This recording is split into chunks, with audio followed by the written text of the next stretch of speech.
Hi, and welcome to this episode of Bill and Kip's Excellent Adventure. My name is Kip McClurg, and this is Bill Brunson. We serve as pastors at Vestavia Hills United Methodist Church, and we get to serve together and get to learn a lot about the Bible together. And so thanks for joining us for this episode. So today, on our table, we have a mat. A yoga mat. It's a yoga mat. My wife took an exercise class. They had them buy mats. I rarely throw things away. I found it in the attic. Cost us nothing. Did not add to the budget whatsoever of special effects. Well, and it's fairly obvious that neither of us do yoga. Yeah, we have not been utilizing the mat. Has not seen any use whatsoever. No, it has not.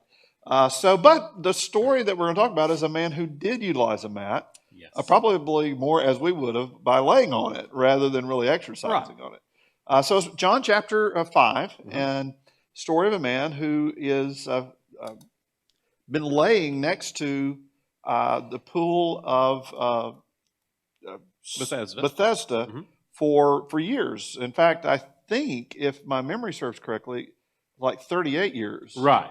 Now you've been to here several times. Yes. So it's a fascinating picture, and I'm going to take the mat, put it out of the way, so make sure we can all see it. And so tell us a little bit about what we're looking at. All right. Well, the pool of Bethesda the name of it comes from two words, Beth Hesda, Hesda, which means house of grace or house of mercy. And it's located near the ancient sheep gate into the city of Jerusalem, which, of course, sheep gate, that's where they brought the sheep. And it's currently where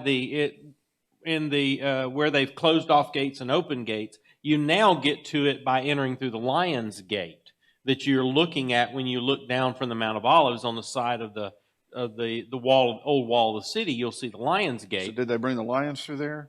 No. Oh, just checking. But this is it was built around a natural water supply. This is an underground aquifer. It had natural springs down there. They built these large reservoirs that would hold the water, and they ended up building 5 porticos around this. And it was believed that it had healing power. Now, you wanted a lot of water because if you're in a siege situation, you want a water source that's inside the walls, right, that can't be tampered with, that you can live off of for a long time. So, so this would have had not so much, I want myself a nice little fountain out back, right, but this became really critical to life. Oh, very practical to be able to have this much water. Yeah. And it's amazing now because it doesn't fill up as it used to, and you're able to hike down and around and go back into where the water source is, where the springs are, and there are more springs all down below, and that's what caused the people to believe it had healing power, was because occasionally the still water would suddenly start to move when the springs would come to life. You would suddenly have that moving. And the ancient Jewish belief was, in that moment when the water was moving, it moved not because there were springs underneath, but they believed that it moved because an angel flew down and waved its wings over the top of the water. And so the water started to ripple. And when the water moved, if you were the first person to touch the water, then you would be healed. That was their belief. And so that's why under the 5 porticos around the pool of Bethesda, the house of mercy, the house of grace, that's why people would bring the invalid members of their family or their community, they would bring them on their mats and they would lay them under the portico with the idea that when the water stirred, maybe their family member, maybe their loved one would be able to touch the water and be healed. Because I would be a little afraid that my family would just shove me on in. Well, yes, I would. I would be too. I would be a little nervous when we would be going to the water, but it ended up being a place where, some people estimate that there were hundreds of people. Oh, I can see why they would do that. There. Yeah. So this man had for 38 years, that was his plan, and for 38 years it didn't work. It didn't happen. For 38 years, in their belief system, for 38 years, the angel would swoop down, fan its wings, the water would ripple, and for 38 years, this guy missed it. So he either didn't have people helping him or just was an unlucky guy. Right. So one day on a Sabbath, and that's a very important word here because it kind of colors what happens in the story. Jesus comes along and just looks at the guy. And what is right? He looks at the man and he says, "Do you want to be made well?" Now, I've always loved that question. Do you want to be made well? Because I don't know if you have to wonder if there's a part of Jesus asking that, having sort of thought about it for a moment and realized, I think had I been laying by this pool for 38 years, I could have wriggled enough to get close enough to that water. I would have figured a plan out. To at least in 38 years, I could have inchwormed my way enough. Or come at midnight when there's somebody else there. Yeah. To at least be able just to be sitting there with a finger in the water at all times, just in case of an angel appearance. And so you have to wonder when he's sort of established there with his mat near the pool, and Jesus walks up and asks the question, "Do you want to be made well?" Is Jesus looking at him and going, it's just right there. Yeah. It's somewhat like someone who complains about their job for 38 years and somebody comes up and says, "Would you like a different job?" Mm-hmm. Because part of you say, "Well, yeah," but then part of it's, this is my life. This is what I know to do. This is all I've ever known. Yeah. I mean, after 38 years, you imagine this guy's probably literally the old man of the Pool of Bethesda. Right. I mean, probably everybody there knows who he is. He's been there forever. He's an institution, him and his mat. And Jesus says, "You want to be healed," and proceeds to heal him. Yeah. And so he takes up his mat. He begins walking, and the religious leaders, they don't appear to be very excited about this. No. And they're trying to figure out who healed him, and he doesn't know. The guy disappeared in the crowd. I'm not sure. And they're continuing to ask questions because obviously something happened. Somebody got healed. Somebody did work on the Sabbath, and you're not supposed to do work on the Sabbath, even if it's good. Right. It's you don't need to do that. And so, who is this guy? And they're continuing to ask, and then Jesus finds the man.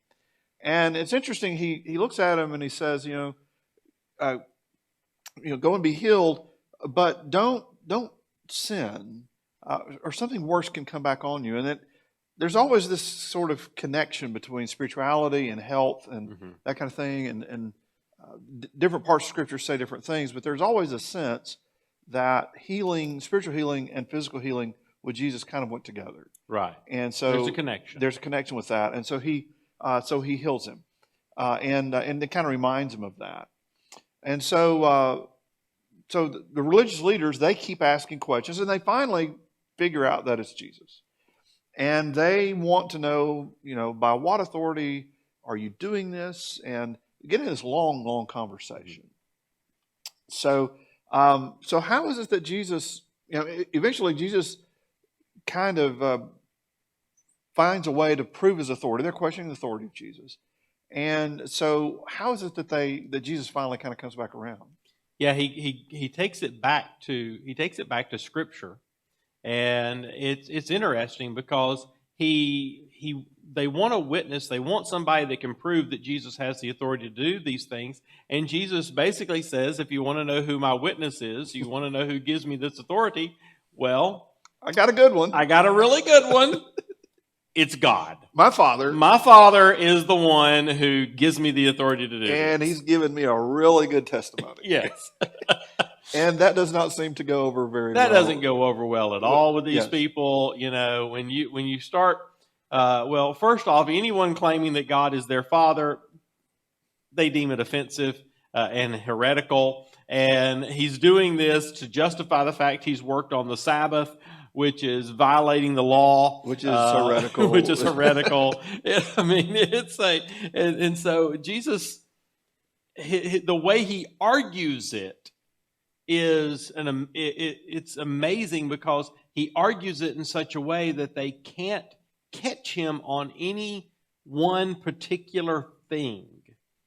And so they can't, because they don't really want to even say that he was the one that healed the man, because that gives that would be them acknowledging he has power. Yeah, it validates that he has power. So they don't want to say that he's the one that healed the man.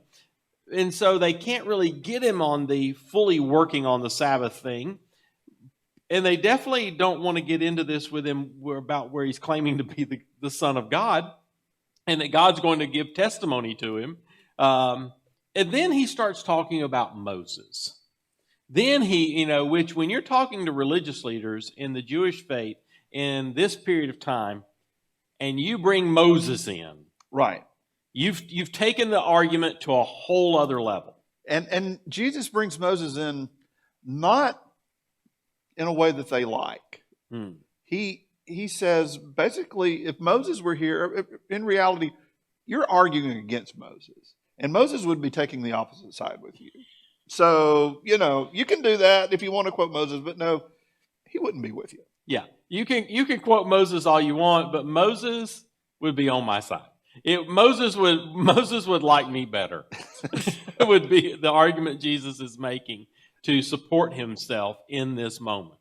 So this is the second chapter. We have the Samaritan woman, where Jesus really asks kind of the question, what's the great good here? And violates several things that are part of the ritual that a good Jewish person probably wouldn't do. And here again, Jesus says the Sabbath, I mean, what better thing to do than do something good on the Sabbath? Yeah. And so you start seeing Jesus realizing and kind of reminding us that religion can be taken in certain directions, where our religion, instead of helping the world, instead of being bringing healing to the world, we instead bring almost this judgmental. The rigidity is too harsh, and just like the living water that he offers the woman at the well. Here again we have living kind of water moving water, spring fed. Yeah, and in this moment, he's violating all the laws, going to Samaria and dealing with the woman, and in this case, he's violating Sabbath law. But Sabbath, the reason for Sabbath law, Sabbath was supposed to connect you to God, and Sabbath was supposed to be life-giving. The Sabbath was a life-giving day for these people.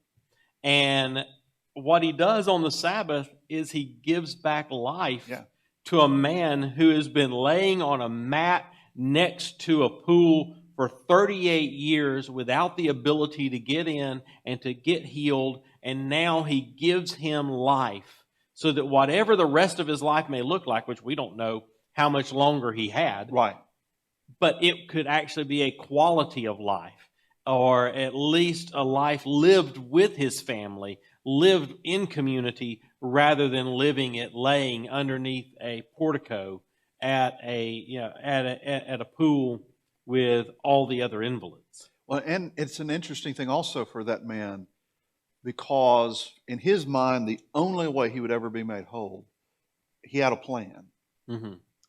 And Jesus came to him with a different plan.